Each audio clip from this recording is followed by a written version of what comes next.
bottleneck building.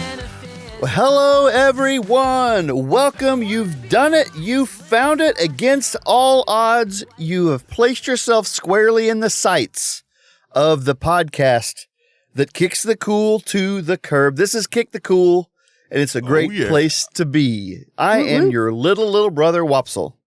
I'm your big sister, Shishi. And I'm your big little brother, Tone. Shh, Tony, shh. And we are giving you the reviews that you didn't know you needed. Hey, guys, right off the bat, can I hit you with this? Okay.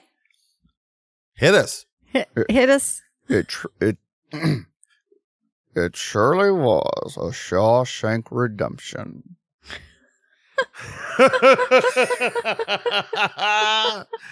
That was okay. I don't know how you got him into your closet, is what I'm wondering. I truly did not know who was speaking right then. I felt like I decided that I wanted to have one really good impression in my life. So I've been working on that. Now, can you tell me who you think that was? Well, it's got to be Morgan Freeman. Okay. Yeah, that's what I would say is Morgan. Morgan Freeman was my guess. Okay, well, that's a pretty good guess. Was it supposed to be Tim Robbins? Right. Because if so, that was not good. Referring to his character. You're right. Andy Dufresne is who I played in the movie. Okay, that's pretty good too. Now you're enunciating more clearly than I did, but it sounds better. So maybe I need to move my lips when I do it. Oh, okay. Because currently you're not doing a ventriloquist act, Wopsle. Right. Yeah. But I feel like Morgan Freeman's one of those that everybody's got, don't they? Like everybody can at least try a Morgan Freeman, I feel like. But no one does it like very good because Morgan Freeman's voice is one of the most distinct, unique things in the world. And so no one can do it very well, but everyone tries. Well, Tone, let me hit you with this. It truly was a Shawshank Redemption. So, I mean, did I just debunk your theory or You have other skills. No, you do. No, I like that. That's a good point. I don't know. You have plenty of other skills, Wopsle. Here's the other funny part about it is I've tried lots of different lines, but some of our more astute listeners will know that line is actually from the TV show Last Man on Earth. Right. And so it's right. It's Will. I thought about that. It's Will Forte trying to sound like Morgan Freeman. And Oh so, my god! So you actually did nail. You nailed You the did. voice. I actually think Yeah. that's where I've really nailed it. Yeah. Oh, Whoppy. That was great. I've tried lots of different ones. Now, do you have a Morgan Freeman? I knew you were going to do that to me. Got to. I don't even know what he would say. Give me a line and I'll say it like make Morgan. him make him say something that you would say in your normal everyday life. You filled out this paperwork wrong. Oh, wow. I can't get down that low. Nothing I do is going to make it good. I did that for you. That was really great. I'm constantly telling people they're filling out their paperwork wrong. So That's really, yeah. I would love, there's got to be on TikTok somebody that can do a Morgan Freeman voice really well, just saying the most mundane things. Right. That's that what would I was be really thinking. great. Yeah. Yeah. I would like a little more salt, please. But see, when you do it, since it's actually decent tone, it doesn't sound so mundane. Right. It's like- right. It's like, ooh, he Ooh, wants salt. That's from the Legend of Bagger Salt, I think. Bagger salt. The other Salty one, Vance. The Legend of Salty Vance. Salty Vance. Oh, salty. The other one that I considered doing, of course, was Christopher Walken, because I feel like everyone's Right. also got a Christopher Walken. Yes. But if nothing else, I just got so annoyed with myself in my car going like, it's me and I'm turning left next. I was just really angry at myself every time. And I was like, I got to have a more like practicable one. Yeah. Because that sounded like ailing robot is what to me it sounded like. Yeah. I did the distressed robot. Okay, well, I think that we need to find you a guy that kind of has your voice quality. Yeah. And then you can, like maybe William Shatner. I think maybe you guys have the same type of voice. And so if you do his, you can learn his. You could probably do it right now. The Shat.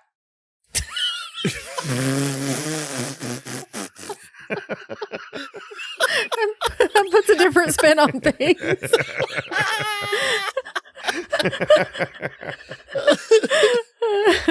No, I think I've got the Shat. Here we go. It goes like this. Oh wait, is he the one that talked about things on the wing? Was that him? Yes. There's something on the wing. There's something on the wing. Yeah, so, you sound just like him. Yeah, that was it. that was the Shat. Totally. Okay. Well, from now on, I'll just stick with the Shat. Yeah, I like that. Okay, well, thank you guys for letting me workshop some of my material on y'all and for your encouragement. This, of course, is a review show where we help people tremendously with things like Morgan Freeman so helpful voices. So, Shishi, you're up first this week. What do you got for us? Well, this week I got to bring a listener suggestion to the show, and this is from Jeff W. There's lots of Jeffs in the world. This is Jeff W. And there's only one Jeff W. That's right. That's right. And he suggested he's kin to George W. By the way, I don't know if y'all know that. I didn't know that. I have to ask him about that. Yeah. And he suggested that we review karaoke.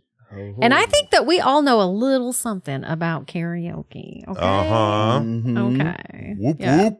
Yeah, Tone, why don't you give us your impressions first? Karaoke is awesome. I've done more hours of karaoke than probably anything. Malcolm Gladwell says you have to put in 10,000 hours to be good at something.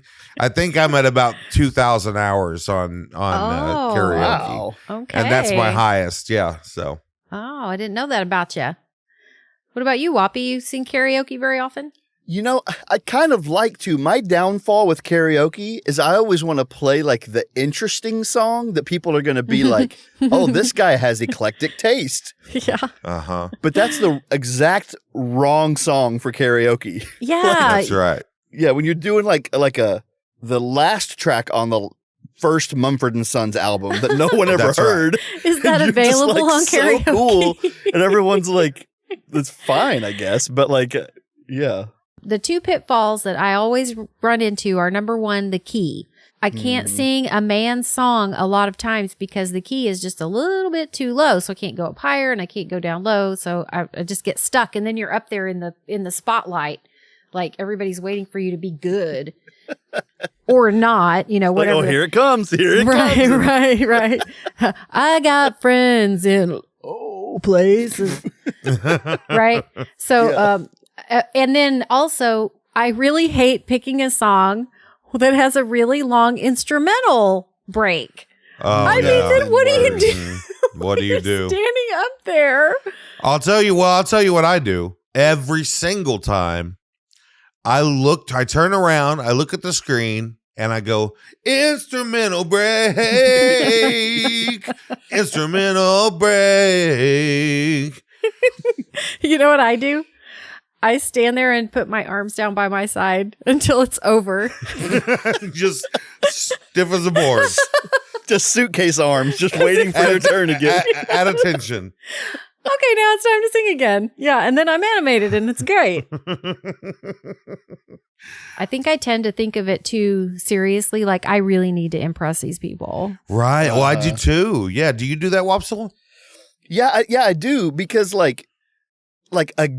here's the problem is if you're waiting till your turn and someone else gets up there and just does a song that everybody's loving, right? Everyone's singing along and they sounded pretty good, not professionally good, but good enough that everyone was in on the party. Mm-hmm. Yeah.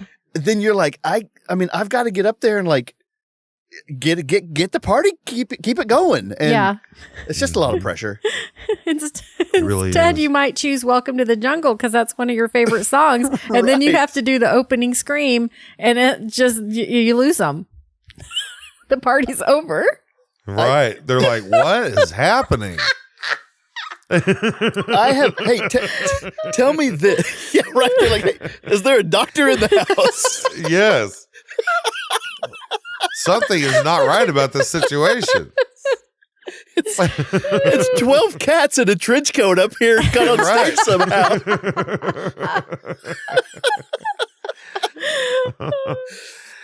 You're in the jungle, baby. It's a threat. He hates me. How about this, guys? I know I have never picked a song that I've been confident in for the duration of my singing the song. It's about 25 to 30% that I regret the decision so yes. much. Have you guys ever been confident all the way through, or is that just what karaoke is? There is one song that I have been very confident with, and that was "Whose bed have your boots been under" by Shania Twain. That one I know from beginning to end. I wail. There's not a whole bunch of instrumental stuff where my arms are stiff. It's good. I'm confident and fine. Everything else is crap. So, well, I will tell you one thing. Like, hold on, Wopsle. Do you have a certain song that is the one? Do you feel comfortable with? No, definitely not. I remember the last time I did karaoke. It was a few years ago now. But I thought about, like, what's the most singable song? And at the time, listen, I know this is going to sound stupid, but I convinced myself that it was Elephant Love Medley from the Moulin Rouge soundtrack. oh, wow. Oh, because boy. it has moments of great singability. But the whole thing was really not. So it started out and I said, "My gift is my song." And everyone was like, "Woo, yeah, it's going to be great." And then the rest of the time they were like, "Man, I wish this guy wasn't singing this song." Can we just stop it now? Like, do you ever want to do that? Just stop it in the middle? So, So no, I don't have any positive experiences. let's talk about the bad experiences, okay? Well, so I have to mention that my worst experience was I decided, and I have the same problem Wopsle has. I have a problem with picking the wrong song. Yeah. And I usually pick a song that to me is going to be really great emotionally. And then like for everyone else, that is, they want to hear Party Rock Anthem. Right. And I'm doing Counting Crows track 7. Right. So like I get up there and I'm like, oh yeah, George Michael, One More Try. I'm about to kill people with this rendition. And it starts out, it's like, I've had enough of danger and people on the streets. And then the next line, he goes a little higher. Okay. And I went, look. And I turned around and I tapped the karaoke guy on the shoulder and he turned around and looked at me and I handed him the mic. He goes, "What's going on?" I said, "Nope." And I walked away. Smart man. Wait, you Smart can man. do that? Yeah. Second line. Yeah, I walked away. I was like, "No, I'm out of the pool, man. I'm sorry. I'm out of the pool." And I just went and sat down and he looked and he was like yelling at me like, "You gotta sing, man." And everyone looked at me very strangely and I did not care because I was not going to sing that song. You made a wise decision. I think I could have always taken it down 2 octaves and been like, "I'm looking out for angels." Nobody would've wanted to been hear that. No. I don't know. I support you as my brother and everyone I know is trying to do their own thing, but I got to tell you, I feel very compelled to stand in my shame when I've chosen the wrong song. I feel like it is my obligation. All right. Well, let's rate this puppy. Tone, what do you rate karaoke? Well, I love having to explain my rating, but I'm going to go with it this time. I'm going to rate karaoke. I'm going to go with 9 out of 10 family traditions. So the reason I'm saying family tradition is because there was a great story that came into our family. And she, why don't you let us know what that story is? That way my rating will make sense. So we went to a family festival at the school. It was the fall festival, and they had karaoke set up in the cafeteria. And so little kids were there running around. It was a grade school, and just like, all the families were running around doing stuff. So this little girl gets up there. She's probably 9 years old, and she starts singing family tradition. She's the cutest. She's got a little French braid in her hair. She's wearing a little by Hank knee Williams dress. Jr. Family traditions and so she's singing, Hank, why do you drink? Why do you roll smoke? I mean, it's so funny. And then the next kid did Highway to Hell. So it was a show, if I may say so. That's a great rating because that was the highlight of my life. I was laughing so hard and nobody else was laughing and I couldn't figure out why. I guess I just don't have any self-control because I know they wanted to. It was hilarious. Why do you drink?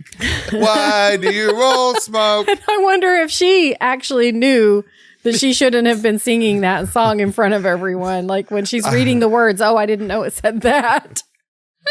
I think that she picked that song because it was so autobiographical, and probably she was really trying to figure out why do I drink and smoke so much. Right? Yeah. She was trying to choose between family traditions and Black Sheep. She couldn't decide which song would be better for her. All right, that's a great rating. That's good. Wopsle, what do you rate karaoke?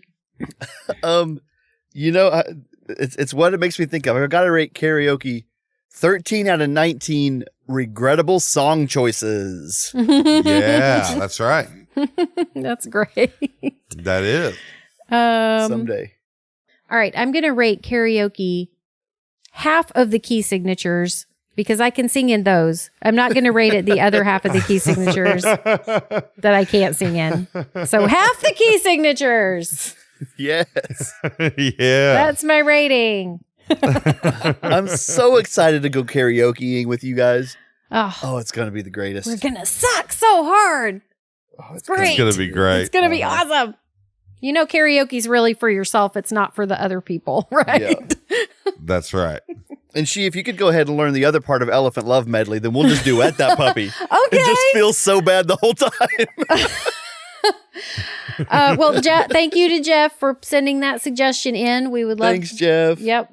Thank you very much. Thank you, Jeff. All right. Well, good review, good ratings, and I think we all know more about karaoke. Helping so many people as we always do. Mm-hmm. Tone, you are up next. What do you got for us to review?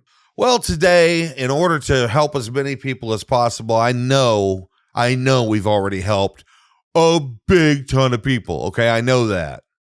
That's just true. It's a fact. Today we're going to even step it up a little bit more. I know there's a lot of people out there saying, hey, in the day and age of COVID-19, can I go to a public pool? And that's what we're going to review today is public pools.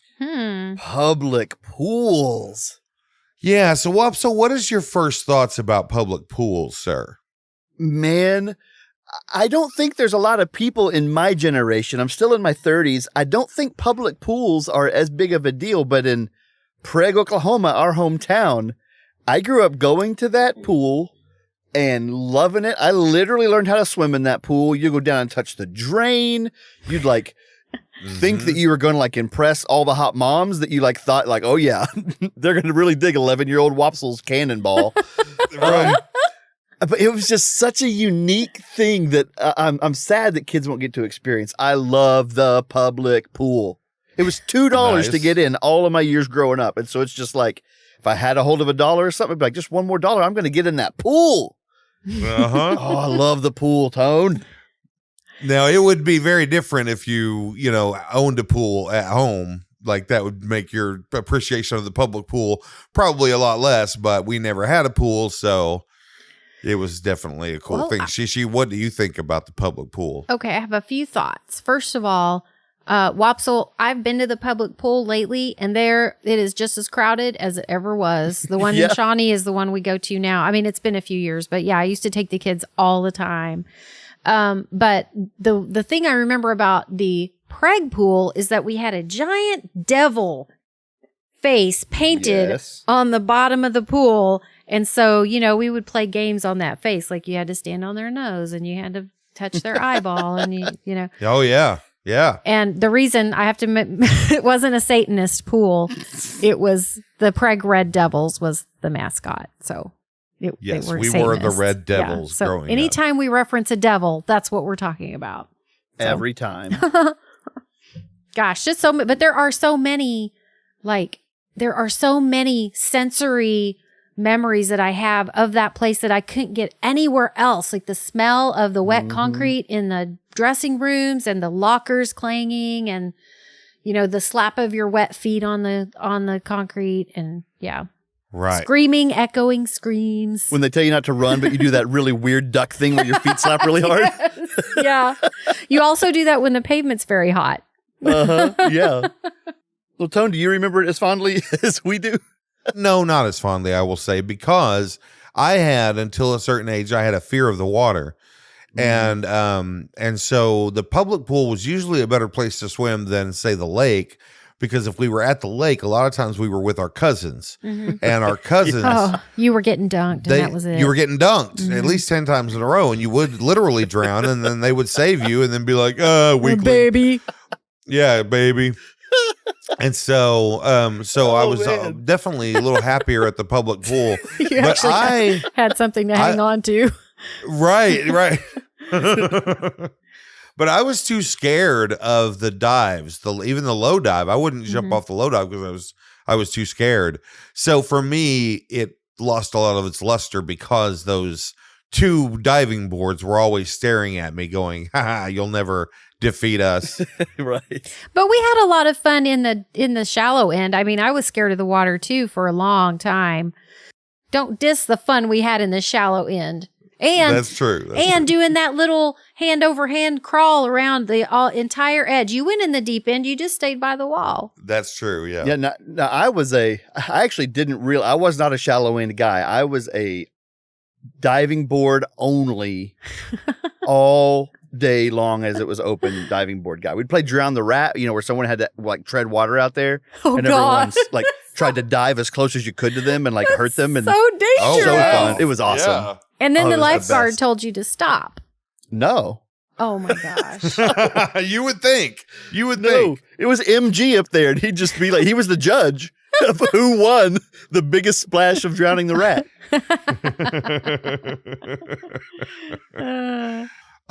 What do you actually call a guy with no arms or legs swimming in a swimming pool?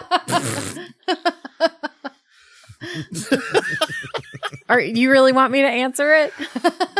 Yes, please. Or maybe we should make that a contest. They can tell us the answer to the joke.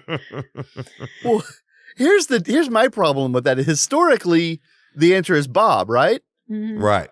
But I think it's Sink. I think his name is Sink. Because you're not going to bob with no arms and no legs. Sure you are. Humans float. Yeah, that's the floaty part. When you're laying on your back, your legs want to sink down. Okay, yeah, maybe so. I might give you that. So what do you call I don't like this. What do you call a man with no arms and no legs water skiing? Skip. It's just so ridiculous. You're never going to see it. So that's the only reason it's okay. I will say I try to act like I'm all bad on the diving board, but I will say whenever I first started going to the public pool, they had the high dive and the low dive. Oh yes. But during my time there, they lowered the high dive to be the same height. Oh right. But yeah. Really? I was very sad about that.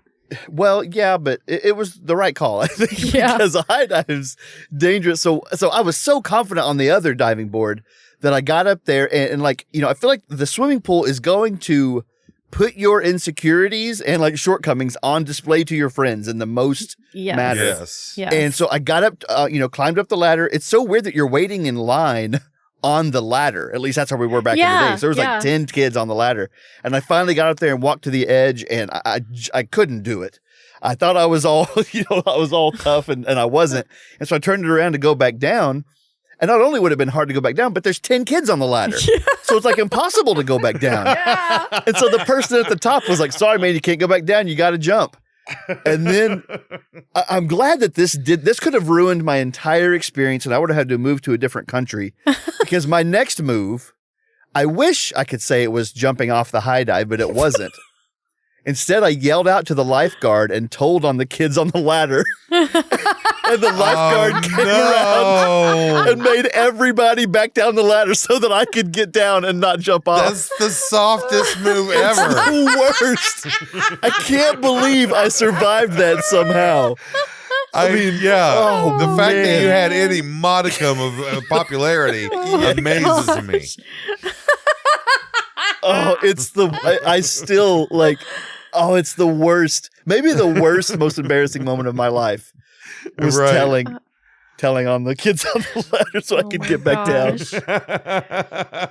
They won't move. Let me down. Oh. If I was the lifeguard, there's no doubt I would have pretended that I didn't hear you. Huh? Yeah, it's clear. Go ahead. Yep, go right ahead. Well, you know, when before I could swim well, maybe even at all, I did the same thing you did, Wopsle. I would like kind of jump over to the side and get as close to the wall as I could off the high dive, mind you. But I was so, you know, like you're a kid, you think you know where you're going. So Right. Yeah. I would jump like a foot away from the side. Yeah. Wow. I mean, I could have splatted on the concrete at any moment. Well, they finally put a stop to that after a long time. Like I did it for a long time before they made me stop. And I'm just like, God, how many times did I just escape death as a child and had no idea? Yeah. We're lucky to be my here, gosh. friends.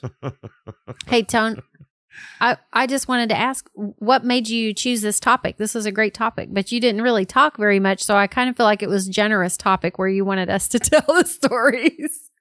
Well, most of my experiences with water and childhood are all like just bad stories. So I wanted you guys to pump me up and make me feel better about public pools. Oh, well, you definitely have never peed in one. Mhm. Definitely. Everyone No. gets out. It's awesome. Everyone gets gets out and goes out. to the restroom. Yep. Yeah. So does that make you feel better? Yeah. Well, and maybe the best like moment in public pool history. Yes. In pool history. How did we not point this out? Yeah. Is Costanza.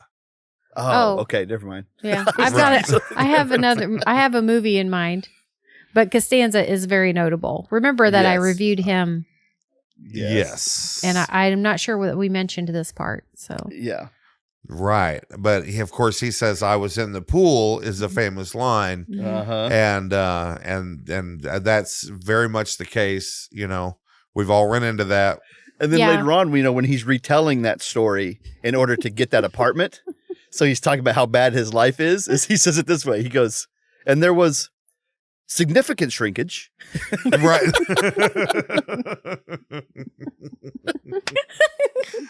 Yes. Oh, man. I There think always is. I think that's a good thing because then at least, you know, it's like less to worry about. I mean, it's not in the way anymore, right? I mean, I don't have that problem. But if it's away, if it's gone, it's less to worry about. All right. Well, I tell you what, let's rate the public pool, guys. You've been waiting to do this all your life. Let's rate it. Wopsle, what do you rate the public pool? I'm going to rate it 1 Baby Ruth or Snickers kind of melted and crushed up and thrown in the pool.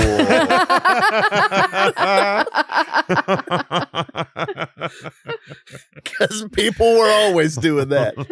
Right. Right. The Baby Ruth. Oh, man.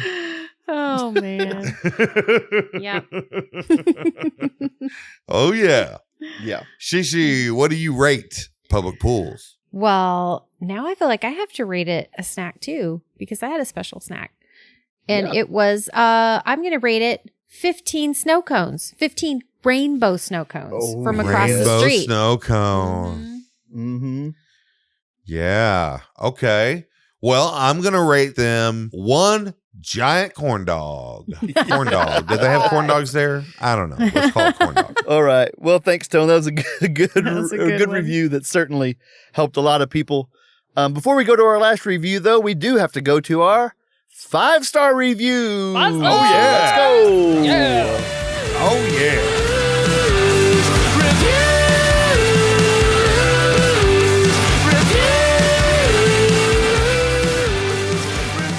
All right, that's right. Welcome to 5-star reviews. This is the part of our podcast every week where we tell you what D&D podcast we are listening to currently. Apparently. Apparently so. No, I do want to talk about a D&D podcast again, but I was thinking, I think the reason that Tony and I both are listening to all these D&D podcasts is because we love the game of Dungeons and Dragons and we don't get to play it ever. Uh-huh. And so we just want to listen to other people play it. Right. So I could go on all day about D&D podcasts, but the one I want to talk about today is one that is a friend of the show. I know they've been listening to Kick the Cool for a long time, and they kind of just started, and they are called Cantrips and Cocktails. So they're only 7 or 8 episodes in, and they always have some kind of mixed drink that they're drinking together, and suggest that you make one as well to drink with them if that is your deal. But it's just one of those ones that I think are pretty enjoyable because they're having fun. And I don't know what makes a good D&D podcast from a bad one. Tony, you've listened to a bunch. Can you tell what makes one stick and what makes one kind of a dud for you? For me, it's about character development. Mm-hmm. If you can develop your characters over time and don't just, sit there and roll dice, but actually get into the role-playing side of it, to me, that's what a good D&D podcast is. I'm not exactly sure what that magic sauce is, but for me anyway, Cantrips and Cocktails has it. It's like they take themselves seriously, but not at all too seriously. Another thing that makes it great, and I actually don't know the guy that DMs Cantrips and Cocktails, but he does a great job world building and like talking about the different things that are going on and why this city is important in the grand scheme of things. And that makes a big difference too, being able to like put yourself in the setting. Totally. Well, and so that also means that they're nerds, right? Obviously. I think that's a safe bet. Yeah. You know what? We're friends. I have never actually played D&D. I feel like I have, but I don't think I ever have. Like I've tried to, but you wouldn't let me. So, but I have listened to a lot of people talk about it because my son Cameron is really into it. Yeah. Periodically. So, I know that there are dice involved, lots of sides. I know that there are elves and dwarves and, clerics and things, which I'm familiar with that format because of other video games that I've played. Right. But, I would really love to listen to a fun, drunk podcast about D&D. That sounds really fun. Yeah. Well, I suggest you listen to it. Like I said, they're friends of the show. I think they're giving us a shout out on their next episode as well. But they come out every other Friday, and I think it's worth your time. If you're looking for something that kind of feels like our show, but with some guys having fun playing a game, give Cantrips and Cocktails. And welcome to our D&D weekly spot. This is called the D&D Zone. That's right. We'll see about that. What? Right. So, Sherry, you have a week to figure out exactly which D&D podcast you will be reviewing. That's right. Okay, I'll get to work on that. I think Carl might have something to say about that.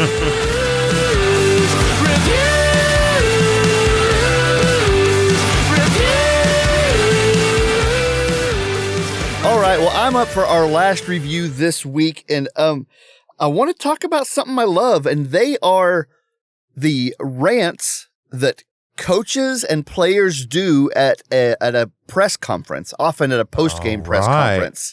Right. But anytime a mic gets in front of their face, there are some of these kind of epic phrases or rants that coaches and players go on.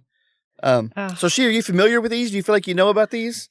I mean, I see them all the time. I'm not one that will go through to YouTube and just watch them. But of course, the most iconic for us, because we're in Oklahoma, is when, now I'm not going to remember his name. I know his name. When the OSU guy says, "I'm 40." So that "I'm 40" is, I'm a man. I'm a man. I'm 40. I'm 40. Yeah. Uh-huh. What's his name? Tell me his name. I was wanting you to take a stab at it. Ah. Just open up your mouth and see if his name comes out. It's not Les Miles. It's not Bob Stoops. I know his name. Mike Gundy. Yeah, Mike Gundy. I did it. Yay. Well done, me. Good job, she. I knew it. Yeah, I'm a man, I'm 40 is great and classic. I was thinking she because you've got, for people that are 40 can say that. For people that turn 50 can say, I like to kick. Yes. And you know what I realized? There's not one for 30. That's that because I you know have of. it all. That's because 30 is the best. That's right. Because That's you're right. on top of the world. Why would you possibly need a phrase to make you feel better about turning that age? Right. Yeah, you don't have to psych yourself up No. for 30. You don't have to declare your validity at age 30. Right. Okay, maybe so. You might be right. I still think there might be room for 30, so I'm going to work on that. But, Tone, what do you think about sports press conference rants? Practice. We're talking about practice. We're talking about practice. Are we talking about practice? We ain't talking about the game. We ain't talking about the game here. We're talking about practice. We're talking about practice. Who was that, Wopsle? That was Allen Iverson. It couldn't have been anyone else. Allen Iverson. That's one of my favorite ones because it's the most subdued, and he just keeps going. Like he's not yelling. Going. He just keeps going. Can I just He's interject? just so disappointed. I just need to point out, if you just lost a game and you have to get up there and talk to people who are just asking you idiotic questions, would you not? I would react to that exact way. I would too. I'm I'm surprised. contractually obligated to be up here. I am not contractually obligated to be nice to you. Right. You know? Right. No, I was going to point that out, that I'm actually surprised we don't have more than we do. Yes. Yeah. I feel like there could be a segment on Monday Night Football called This Weekend's Crazy Rant because Right. every single coach has to get up there and answer these stupid questions, and they're mad, and I'm surprised we don't have more. Yeah. In all the sports and all the teams, all the cities. Yeah. And it only happens like once a decade, where you get a really good memorable clip. Yeah. And it's like, why aren't more people mad? Can you imagine you're driving home from work, you get home, you walk in your door, you're ready to take your work clothes off, but you can't yet because someone has, there's a group of people with a microphone in your living room and they're like, okay, so tell us about your work day today. Yeah. How did you and Kathy get along? Right. Yeah. How many pieces of paperwork came into your office that were wrong? Right. And what did you do about that? How did you feel about those papers? What are you going to do in the future to keep that from happening again? Right. Mark, you totally missed that typo on your presentation that Right. really changed things. Yeah. How did your bosses feel about that? Yeah. Right. Yeah. No, I totally think you're right. Like we can enjoy them. I don't think we should hold it against them because you've been so charged up for like hours and hours, and then that thing is kind of done, but you're still charged up. Yeah. And then they're just asking you these questions. I think one of my favorite, the one that we do most in my house is, when the coach for the Lions, whenever they were doing really poorly, and one of the reporters said, "Hey, do you think you're going to make the playoffs?" And he says, "Playoffs? Don't talk about playoffs. Yeah. Playoffs."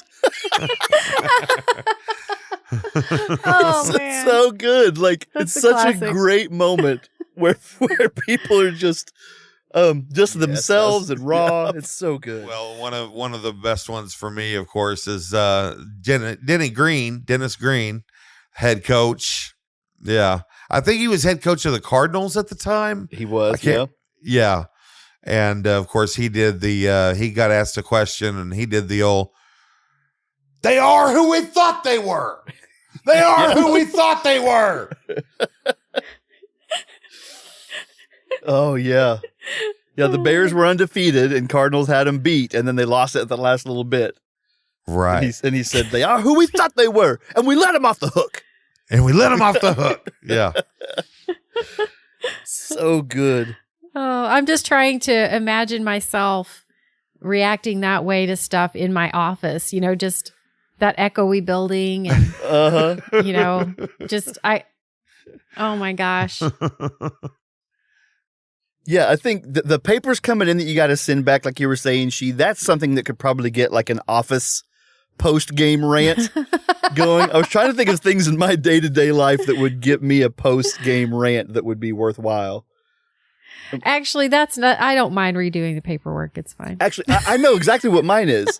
And I know by this point of the podcast, no parents are listening. So I'm a youth pastor, as people probably know. And my post-game rant after a Wednesday night would be the fact that everyone knows that the programming is over at 7:30 at our church. And when parents roll up at 9:15, that is what would get me to ranting, saying, parents, look at, I've texted you. You know this. I've set you up to succeed so that I can go home and eat dinner. And you have left me high and dry sitting out here on the curb with this kid for an extra 2 hours.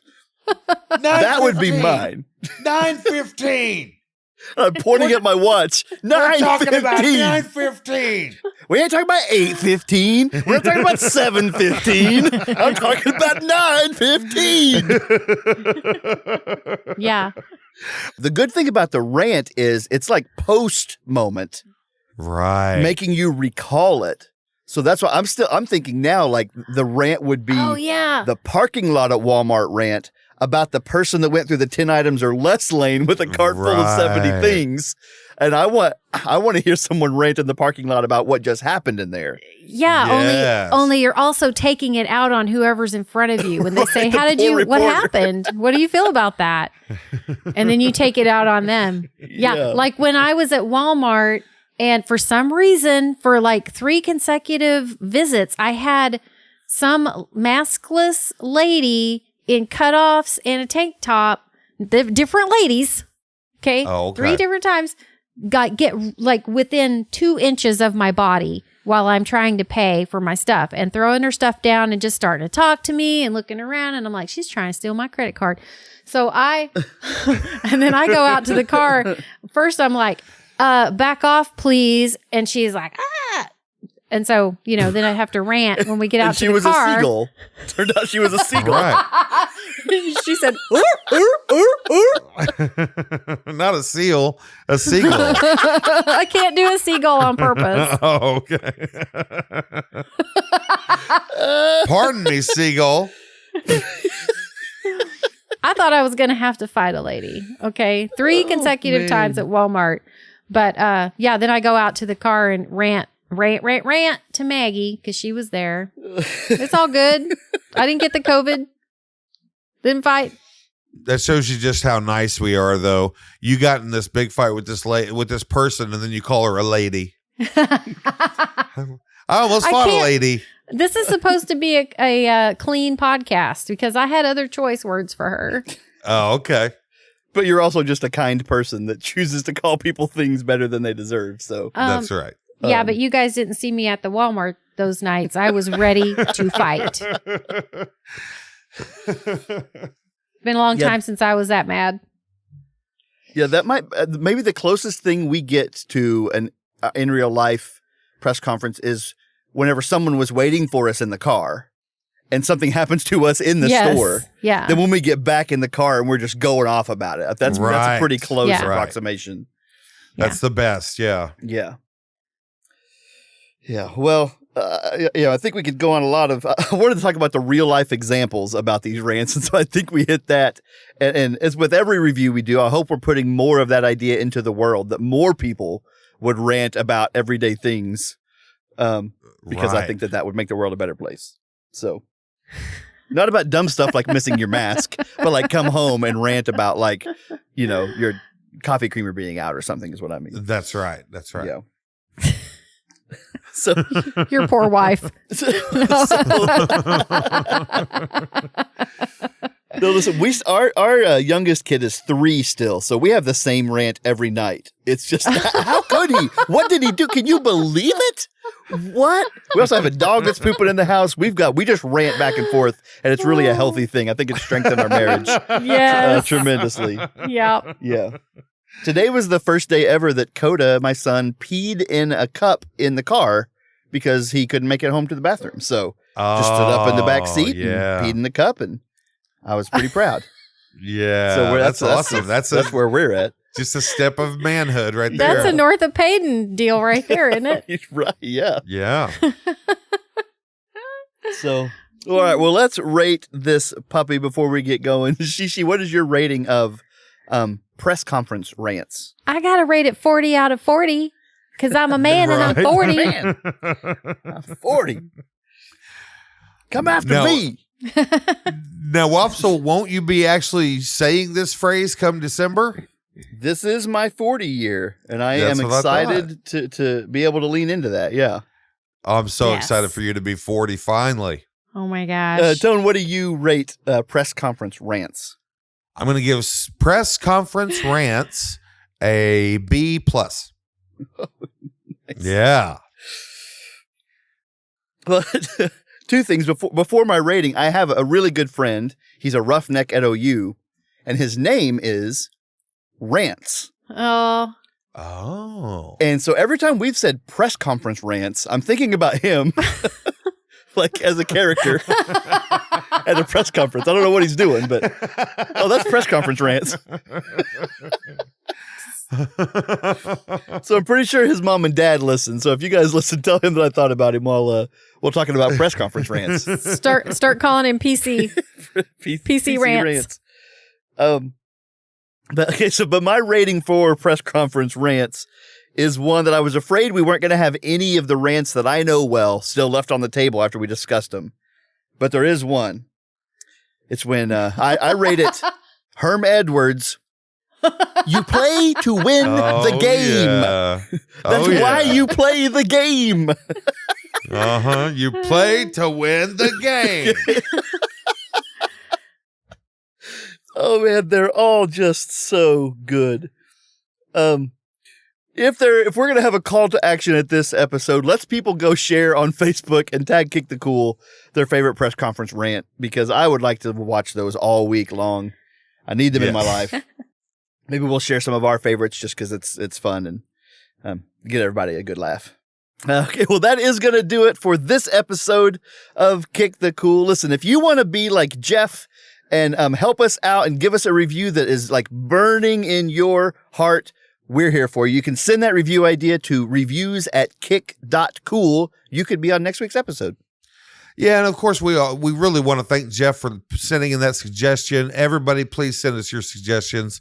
But also, we want to thank the band Bugs for letting us use the song Reviews as our theme song. Please support the band Bugs in every way you can. They're a great band, and they're just getting started. So, yeah. And I just want to remind everyone that we still have mugs for sale.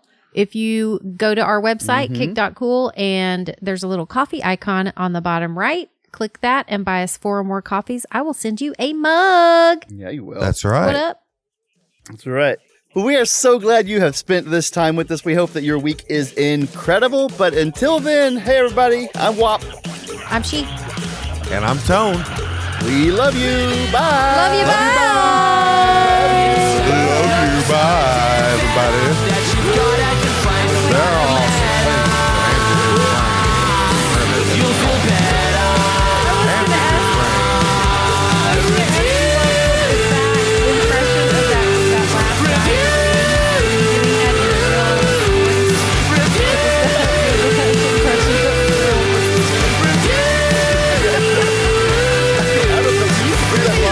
Impressions of people doing impressions of people. Right. But that's just my excuse for it being a bad impression of that person. That's right. Yeah. It truly was a Shawshank Redemption. Cake, cool.